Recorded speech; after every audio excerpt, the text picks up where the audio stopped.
Normally, these videos would wait after an Eagles game, and I'd be talking to you about how they probably would have lost, but hey, sometimes they win. But after week 7, we now have kind of a clearer idea of what the NFC East looks like, and it's not a very pretty picture, but the reality is that there will be a winner from this division. There will be a team that hosts a playoff game. God help them, whoever they have to play, probably Tampa Bay or Green Bay. But it's better to just kind of talk about things as where they stand right now. If you look at the NFC East, and I'll post this lovely picture, the Giants at 1-6 in fourth place, somehow still in it to win it. The Cowboys losing today to the Washington football team. They are now 2-5, as well as the football team. They are also 2-5, and then our high-flying Philadelphia Eagles at 2-4-1. So very competitive, very cutthroat division race that we have going on, as we always expect in the NFC East, which, in my opinion, probably should be labeled as the NFC least, because it's pretty much been the NFC least for the better part of a decade. When was the last time two teams were genuinely good at the same time in the NFC East? Think about that for a sec. The last time two teams were actually in a division title race. 2016, Cowboys-Giants. Before that, 2015, Redskins won a bad division. 2014, the Cowboys ran away with the division after Philadelphia collapsed.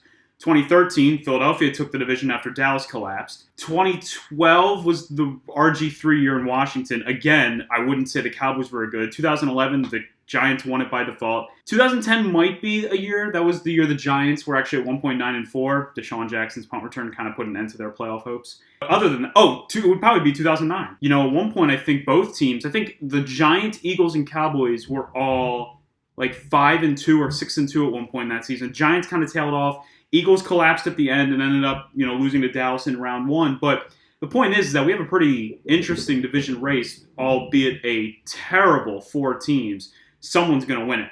So I want to kind of run through the schedules and just kind of break down how I see things playing out. We'll start with the 4th seeded team, the New York Giants. Now the Giants have coming up, they have Tampa Bay at home. That's a loss. They have Washington on the road. That'll be an interesting game. Then they're home against Philadelphia. That'll be probably their defining game if they can get back into it. Philadelphia has a chance, and we'll get to them in a second. Philadelphia actually has a chance to start to maybe pull away, depending on how their next 2 games go. We'll see about that. But then they go on the road to take on the Bengals. Not going to be an easy game. Bengals have Joe Burrow. They take on the Seattle Seahawks on the road. We don't even need to talk about how that game's going to go. Cardinals, Browns, Ravens, Cowboys. So realistically, I see maybe 2 wins more out of that Giants schedule. That's a tough schedule that they have. Maybe 3 if they can somehow beat the Bengals, but I see 3-13, 4-12 right now out of this team. I don't think they can beat Philadelphia. I'm not sold that they can honestly beat Washington. They might be able to beat Dallas, but that is solely because of how beat up and hurt Dallas is. Dallas is on their 3rd-string quarterback. And speaking of the Cowboys, we'll go right to them. So Dallas. So what Dallas has coming up, Philadelphia, I think they lose that game next week. They will have their 3rd-string quarterback. Probably. Did you see that hit that Andy Dalton took? He's not coming back next week. If he does, Dallas lied about him passing concussion protocol. They'll lose to Philadelphia. They'll be 2-6. They're going to lose to Pittsburgh. They'll be 2-7. They're going to play Minnesota. I actually think they can beat Minnesota. Minnesota's just a mess right now. So I think they can move on to 3-7 at that point. They play Washington at home. I think they'll bounce back against Washington there. They go to 4-7, depending on what the Eagles are doing at that point. We'll see how close they are to first place. And then they go to Baltimore. They'll lose that. They'll go to 4-8. They'll host, or they'll travel to Cincinnati. Toss-up game, that's December 13th. Dak might be back by then. And I think they can actually beat Cincinnati. I think they'll win that game. They're 5-8. All right, so what are they at that point? They're a bad team. 49ers at home. 49ers have been kind of inconsistent this season, but I still think the 49ers can win. I think they'll beat Philadelphia at home. Depending on what the heck's going on in the NFC East, that game could mean everything. That could mean nothing. They're 6-9. I think they'll take on the Giants. They'll be able to beat the Giants to move to 7-9. I think they could win 7 games. They could. Their whole purpose right now is holding out until Dak Prescott gets back. We'll move on to Washington now. Washington against the Giants. I think I said they'll travel to Detroit. Detroit won today because the Falcons choke, but that'll be a tough game for Washington. Then they'll take on Cincinnati. I kind of like the Bengals in that game. I think they got the better quarterback, and Cincinnati's defense isn't great, but it's not exactly, a pushover either, especially when you consider that Washington seems to think that their starting quarterback issues are going to be solved by Kyle Allen. I think they should just go back to Dwayne Haskins. I know that Haskins has not been that good, but I think he's better than Kyle Allen. Then they'll go travel to Dallas. I think Dallas will win that game. They'll travel to Pittsburgh. Pittsburgh's going to run all over them in that game. And then they'll travel to San Francisco. Wow, that's a tough schedule. Think about that. They got to travel to Dallas, Pittsburgh, and San Francisco in a 3-week period. That's not easy. Home against Seattle. I think they lose against Seattle. And then the Panthers, and then the Eagles. I think they lose to Philadelphia, and I think they lose to the Panthers. Do I even have them? I'll give them New York and Washington, but Washington looked good against Dallas today. That has not been the norm.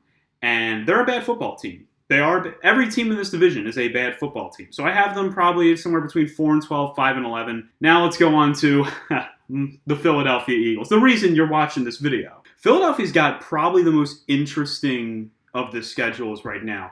Home against Dallas, I have them winning that game 3-4-1. We're on the road against the Giants. Giants put up a pretty good battle against the Eagles. In fact, they probably should have won the game. I think anyone can admit that. But the Eagles are also 21-4 against the Giants. Wentz is 7-1 against the Giants. Doug Peterson seems to just pull a rabbit out of the hat, New York Giants. So I think that they win that game. I think it's another year where they sweep the Giants. So they're 4-1. This is where it gets unbelievably difficult for the Eagles. On the road against Cleveland. Home against Seattle. I'm not even going to go into that one. We can't beat Seattle. It'll never happen. Just get over it. We're never going to beat Russell Wilson.